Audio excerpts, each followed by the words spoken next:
Welcome to The Jump. Look at this. Kawhi dunking, Dr. J nodding in approval. Paul, is there anything better than a seal of approval from Dr. J you get a seal of courtside? approval from Dr. J, the dunk king, of course. That's it, right? That's a stamp right there. We showed some old ones on Countdown a few weeks ago, and I'm telling you, they look as good now. They really do. Yes, they do. All right, welcome to The Jump. I am Rachel Nichols, alongside our insider, Nick Friedel, and also our 2008 MVP, Mr. Paul Pierce. Little finals MVP action. You're not wearing the ring today, though. I'm saving it for All-Star Weekend. Oh, okay. So catch that, because that's coming up really soon. Also coming up, Zion scored a career-high 31 points last night. What does his, quote, breakout game mean for the Pelicans? I'm sorry to inform everyone. I think there's going to be more breaking coming soon from Zion, but we'll discuss that in a moment. First, though, Philadelphia gets a tough rap. You know, the city that booed Santa Claus and all that. Well, okay, fine. They actually did more than boo. They pegged Santa Claus with snowballs on that day. But focusing on that is missing the point, people. In my experience, Philadelphia is not a place of extreme negativity. It's just a place of big emotion in all directions. Philadelphia sports fans do everything with passion. They celebrate loud. They hope loud. And yes, they boo loud, which is what we got last night when Joel Embiid was introduced for the Sixers game against the Clippers. Fans were upset with Joel for some Instagram posts in which, okay, let's just say he appeared to be flirting with the idea of one day joining ex-teammate Jimmy Butler in Miami, and they let him hear it a few times in last night's opening quarter.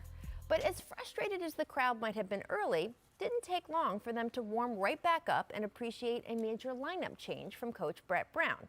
He moved Al Horford to the bench for this game, and the effect was notable. Both Embiid and Ben Simmons had more space, and both flourished. Simmons was just a wrecking ball.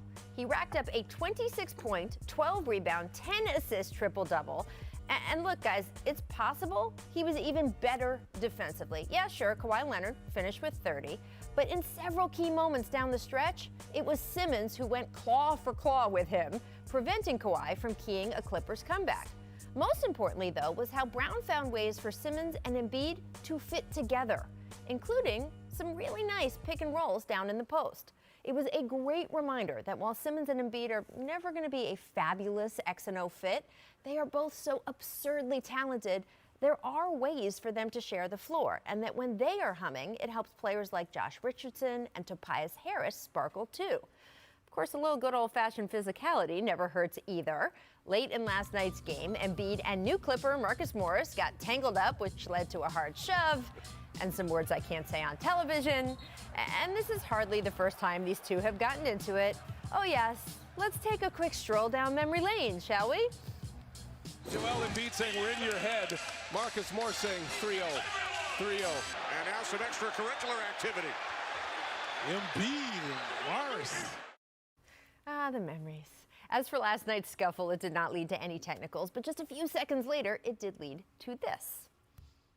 Morris all the way down the court and then is rejected by Embiid. Joel loved it. The crowd loved it, with many of the same fans who had booed Embiid now screaming his name, which in some places may seem hypocritical, but in Philadelphia, that's just a regular Tuesday, and in some ways the team itself has taken on the character of its city. Everything the Sixers do, they do big in all directions. They are a ridiculous 25-2 at home, while being just 9-19 on the road. They are sprawling and messy and thrilling all at once, and they are at their best when they lean into all of that. Will it be enough to get them where they want to go this season? Will the lineup change with Horford stick? We will see, but here's what I know for sure. However they do, the fans will let them hear it loudly. So, Paul, do you think the Sixers can become more consistent, both on the road, at home, or just that cauldron of all that emotion in Philly is so much like the team? They do so well at home, and then they don't bring that energy on the road. Yeah, I mean, it's easy to feed off that emotion at home. I mean, that Philly crowd is one of the best crowds that I've ever had to play against. Even when they're booing you, right? Yeah, absolutely. They're passionate fans. I've had the chance to play there when Iverson was there, and that was probably the loudest crowd I ever played with. But they got to somehow find a way to bring that passion on the road. But I really do believe that this lineup change is going to help them because they need more space, especially on the road. You could easily play with the passion and the fire at home, but when it comes down to the offense, it doesn't run the same on the road as it does at home because teams are better. But I think they'll really benefit with this lineup change. And he needed this boo. He needed this. You know, Joel Embiid, he's that player, and I always said he's not having fun. He's not being passionate. He's not waving a finger. He's not doing this to the crowd. When he's that player, he's one of the best in the league. Right, yeah. Paul, when a team can't win on the road but has that kind of success at home, how much of it is up here? Mental toughness has a lot to do with it. I'm telling you, mental toughness. And, you know, they're a young team, so I don't know if it has something to do with them hanging out on the road. I mean, this is the NBA.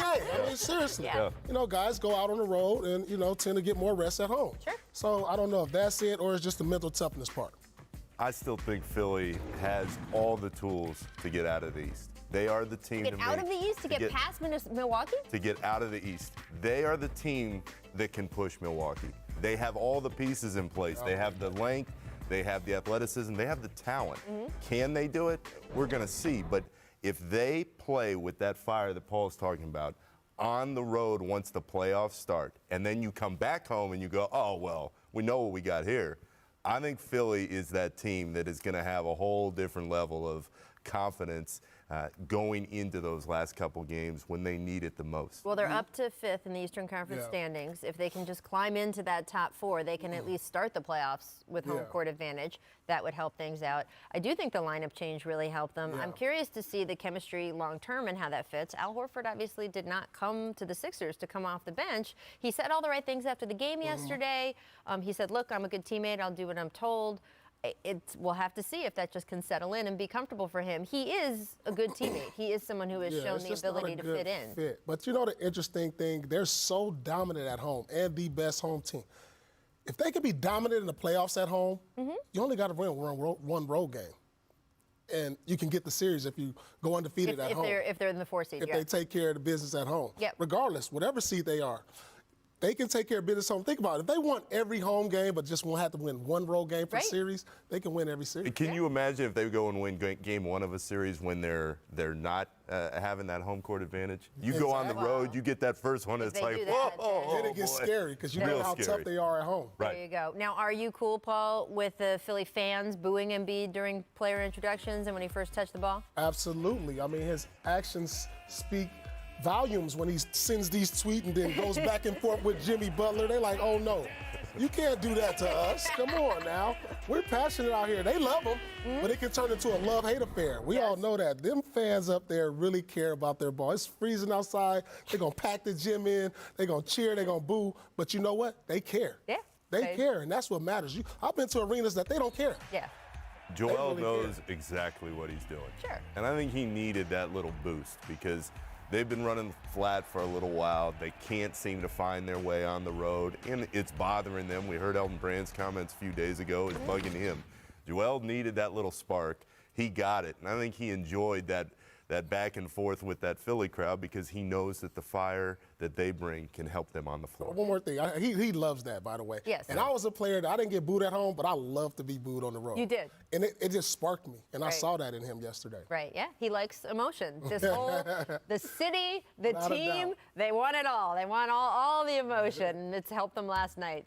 Let's talk about Zion Williamson because he played 28 minutes last night in a big win over the Blazers. Now, he missed Saturday's game against the Pacers due to them being a little careful with his ankle injury, but he scored 31 points last night. That ankle looked fine, Paul. 9 rebounds, dished out 5 assists.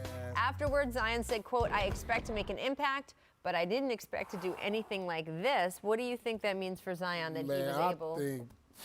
Listen, the sky is more than the limit. He's going to space. The ceiling is the roof. The ceiling is the roof. It's a hole in that roof there.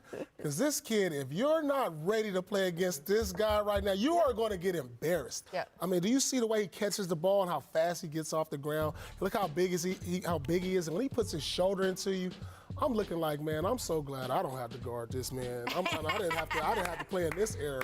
And we're talking about this is a rookie. Oh, my goodness. Well, Look at this. you've been talking about how hard it was to guard Shaq.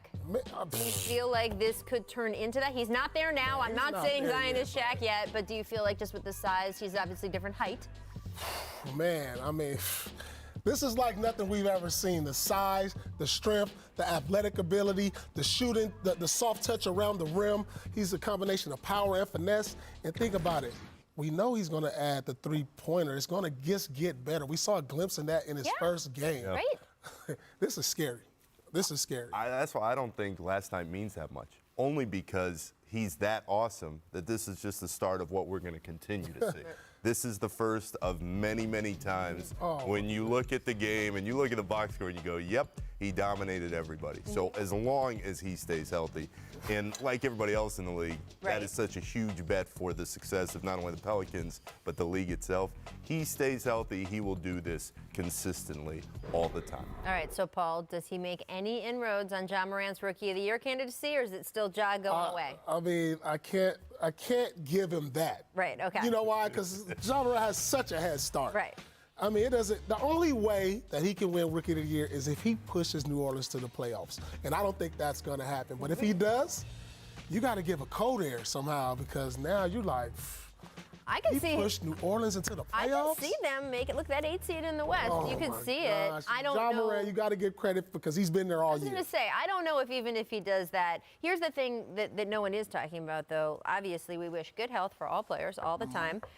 People keep talking about the games that Zion has missed. If Ja ended up missing games also, then it could throw the race into more of a That's the only thing that I think does it. Listen, if he had started at the beginning of the year, can you not only imagine? would they be in the playoff race, he would be an all-star and he would be an MVP candidate the You way think he's so? playing. Without a doubt. Without a doubt. The way he's playing and he's elevating this New Orleans team and this crowd in the NBA, no doubt. It's going to be more interesting to see how they run with his minutes, though, in the next couple months, because they know they want to make that push, but in order to make that push, he's got to be on the floor. I think they're going to be protected. They've been so protective of him. They put long-term interest over short-term interest all year. I can only see them doing that more, so we'll see. Coming up, we're going to talk a little bit about James Harden and Russell Westbrook. They combined for 78 points last night to beat the Celtics at home by double digits. Sorry, Paul Pierce. But will the Rockets' small ball strategy ultimately wear their stars down? We'll discuss that. First, though, it's time for our distant replay. This date in 2002. T-Mac, this one's for you. Mac Boogie. Let's take a look. Elevate and make the shot. Oh, man. There you go. There you go. I was at this game. I was at this game. Section 111 at the arena, baby. Hell yeah, T-Mac. How much were you screaming when he did that? Watch out, Jackson. It was constant. Making bad moves, bad